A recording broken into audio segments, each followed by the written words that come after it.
Tayo, buhay probinsya. Magluluto tayo ng tinolang isda. May mga gulay-gulay guys. Sa paligid lang kinuha ang gulay, batuan para pampaasim at siling haba. May gulay tayo, kangkong at dahon ng kamuti ang nilagay ko guys para masarap ang ating tinola. Para naman nagduduyan yung natin. Lagyan natin ng panimpla. Tikman natin kung okay na yung timpla. Agay, mainit.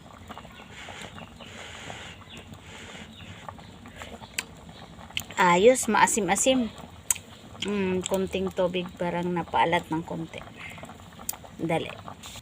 Tubig na konti. Isang pitsil. Ay, nako. Ayan, yan. Pakuluin. Pakulo-kulo. Kulo-kulo. Init. Kamatis.